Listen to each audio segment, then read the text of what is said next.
أم حسبتم أن تدخلوا الجنة ولما يأتكم مثل الذين خلوا من قبلكم مستهم البأساء والضراء وزلزلوا حتى يقول الرسول والذين آمنوا معه متى نصر الله ألا إن نصر الله قريب. Do you suppose that you will enter paradise untouched by the suffering endured by the men of faith who passed away before you? They were afflicted by misery and hardship and were so convulsed that the messenger and the believers with him cried out, "When will Allah's help arrive?" They were assured that Allah's help was close by. Do you suppose in between this verse and the one above comes a whole story which has been left untold? A story which is alluded to in the present verse and which is mentioned in some detail in the Makkan surahs of the Quran. These were revealed earlier than the present surah. The point emphasized here is that whenever the prophets came into the world, they and their followers were confronted with severe resistance from those in rebellion against God. At grave risk to themselves, they strove to establish the hegemony of the true religion over the false ways of life. To follow this religion has therefore never been easy. It is not merely a matter of declaring one's faith and then sitting back in ease and comfort. On the contrary, the profession of faith has always demanded that one should strive to establish the religion which one has adopted as one's faith as a living reality, and that one should spare no effort in undermining the power of the devil who seeks to resist it. يسألونك ماذا ينفقون قل ما أنفقتم من خير فللوالدين والأقربين واليتامى والمساكين وابن السبيل وما تفعلوا من خير فإن الله به عليم. People ask you what they should spend. Say, whatever wealth you spend, let it be for your parents and kinsmen, the orphans, the needy, and the wayfarer.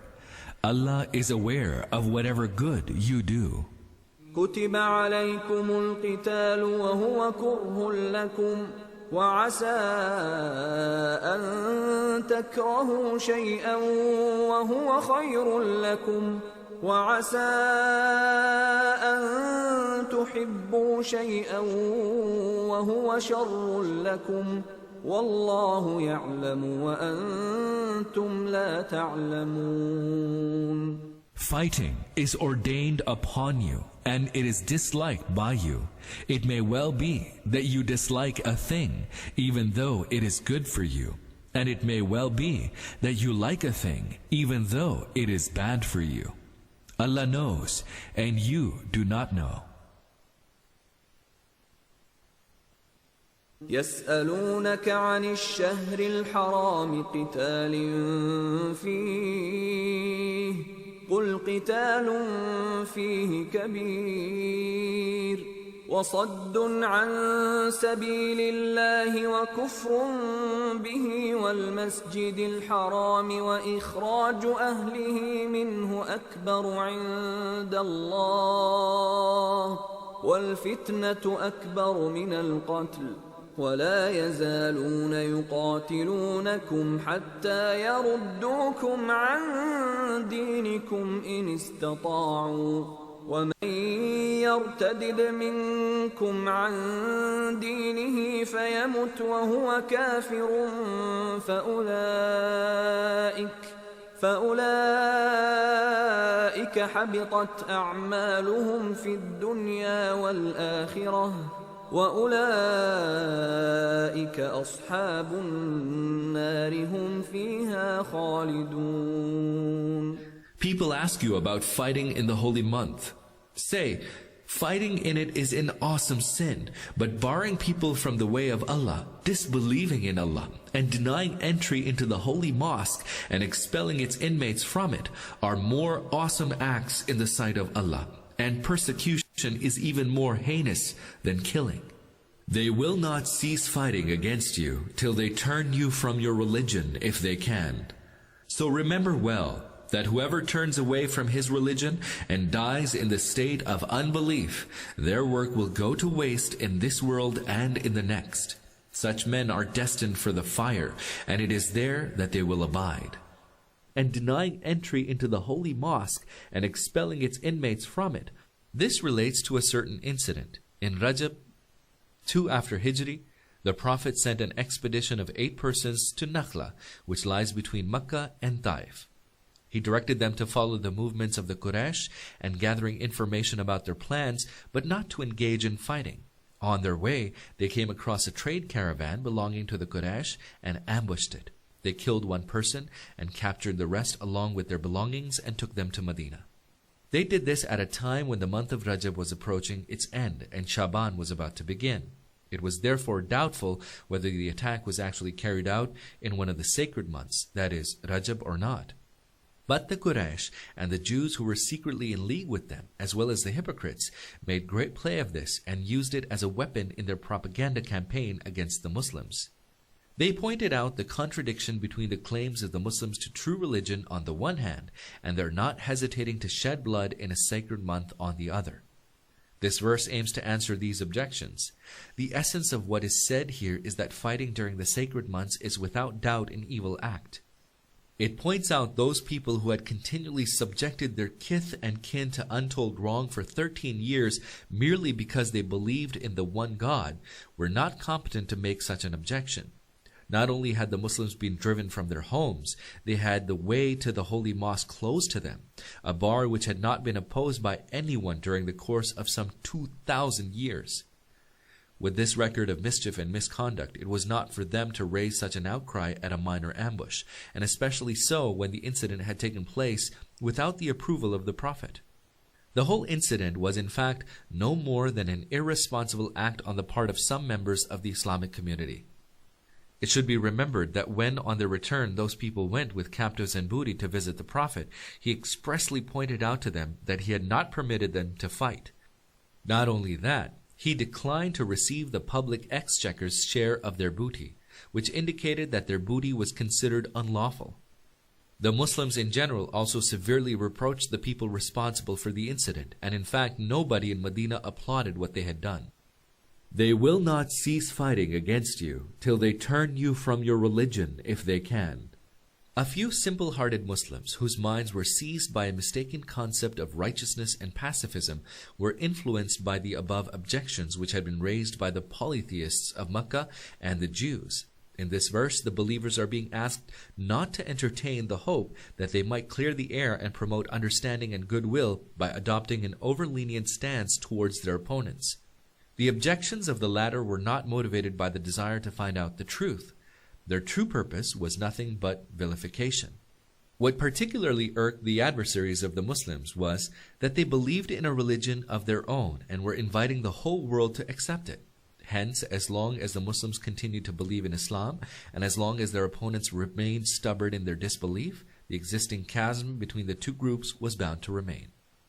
Moreover, the enemies whom they confronted were not to be considered ordinary enemies.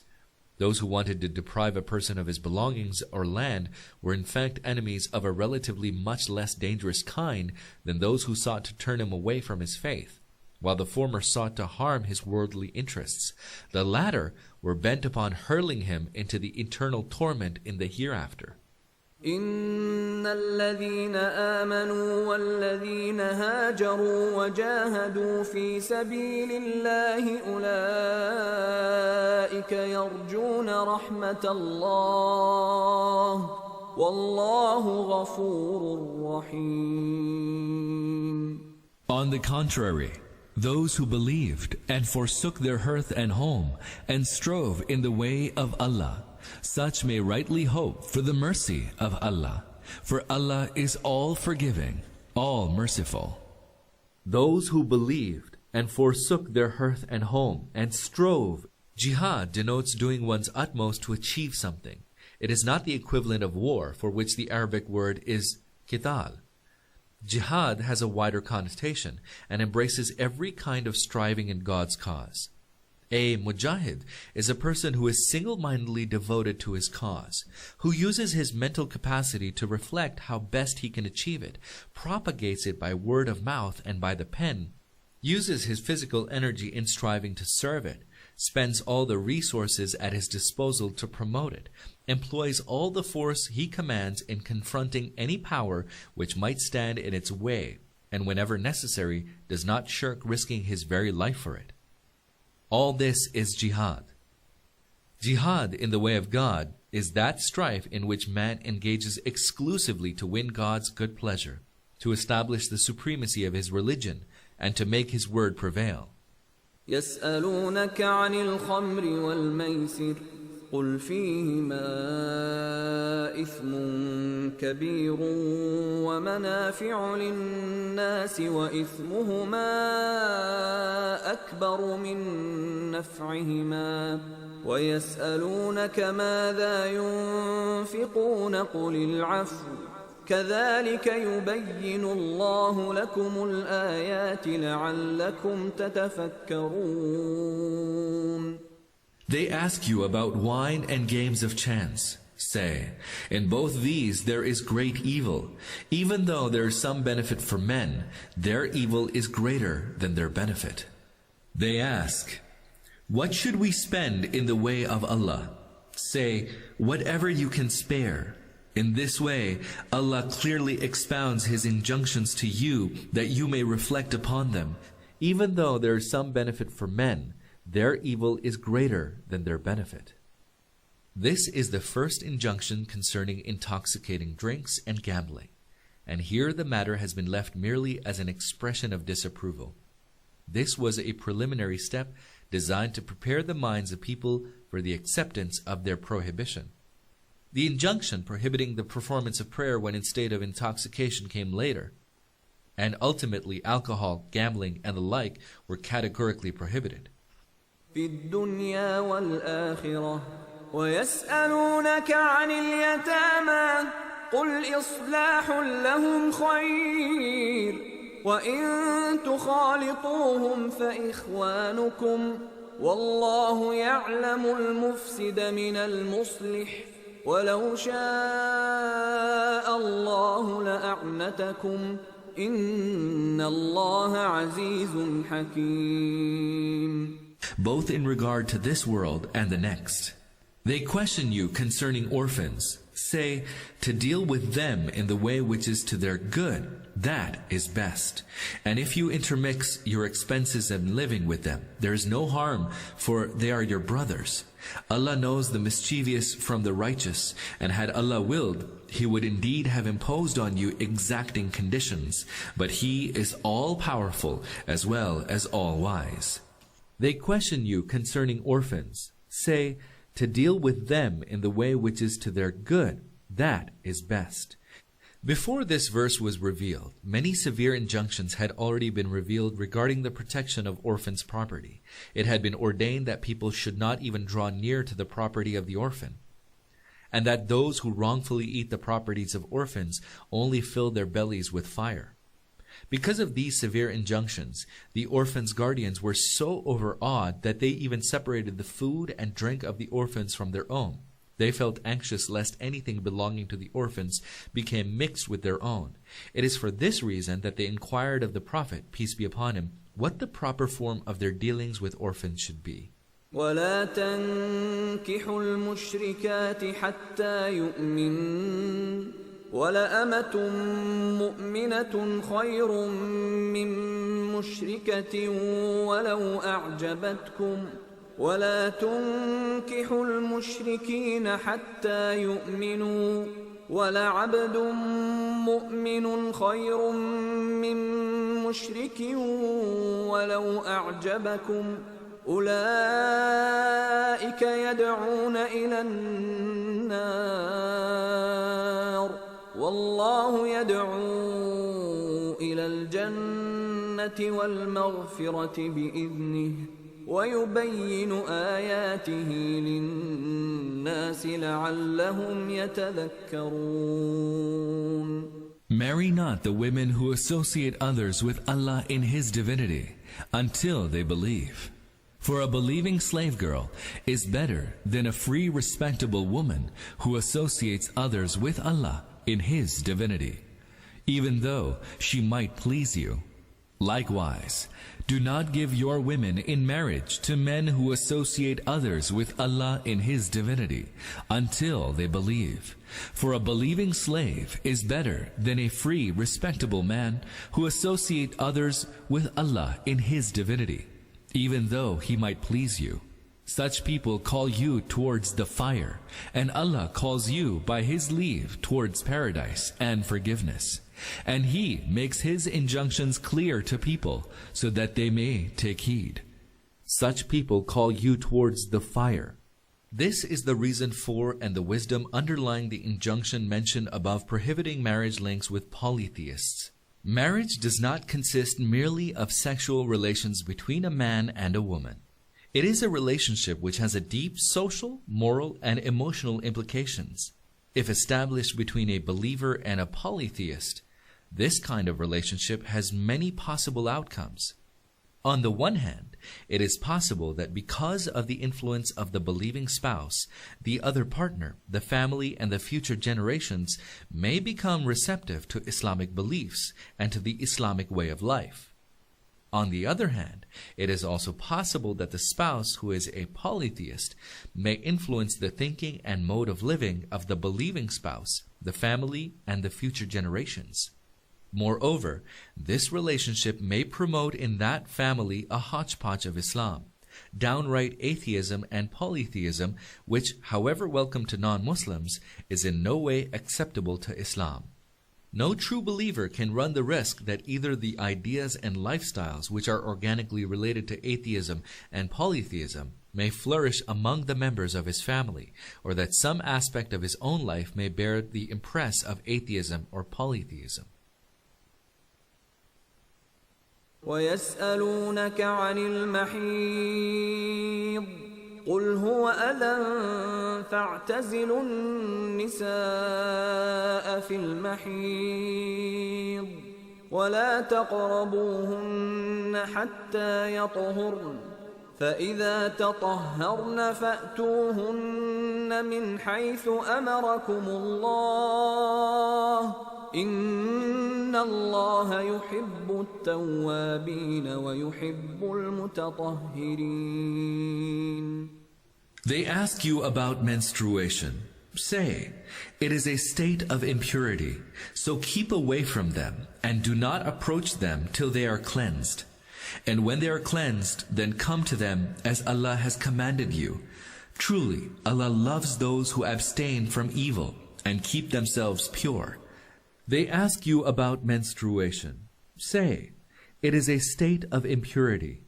The Arabic word adha denotes both a state of ritual impurity and sickness.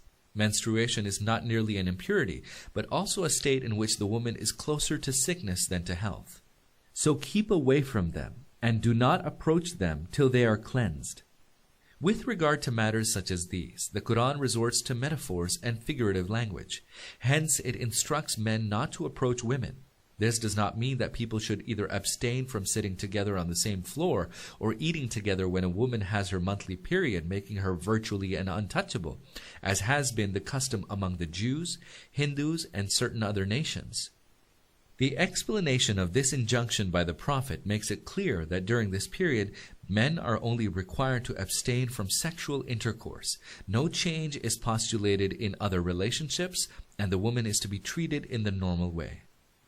And when they are cleansed, then come to them as Allah has commanded you.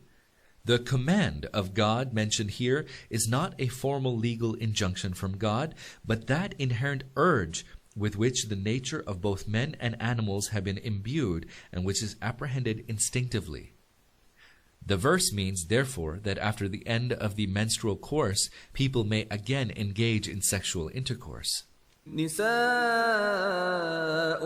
حرث لكم فأتوا حرثكم أنى شئتم وقدموا لأنفسكم واتقوا الله واعلموا أنكم ملاقوه وبشر المؤمنين Your wives are your tilth. Go then into your tilth as you wish, but take heed of your ultimate future and avoid incurring the wrath of Allah. Know well that one day you shall face Him. Announce good tidings to the believers. Your wives are your tilth. Go then into your tilth as you wish. That is, God's purpose in the creation of women is not merely to provide men with recreation. Their mutual relationship is like that between a farmer and his tilth. A farmer approaches his field not just for the sake of pleasure, but to acquire produce. Similarly, man ought to approach the tilth of the human race with the purpose of acquiring produce, that is, offspring. What is of concern to the law of God is not the particular mode of cultivating one's tilth, but rather that one should go only to one's tilth and not elsewhere, and that one should go there for the purpose of cultivation. But take heed of your ultimate future. These words are susceptible to two meanings. First, that a person should try to maintain the continuity of the human race, so that when he departs from this world, there should be others to replace him in his tasks. Second, that one should be concerned with the quality of the coming generation. For instance, how far it is endowed with religious devotion, moral excellence, and humanity, and that one should do all that is possible to promote these qualities. The latter part of the verse contains the warning that those who deliberately neglect these two duties will be severely taken to task by God.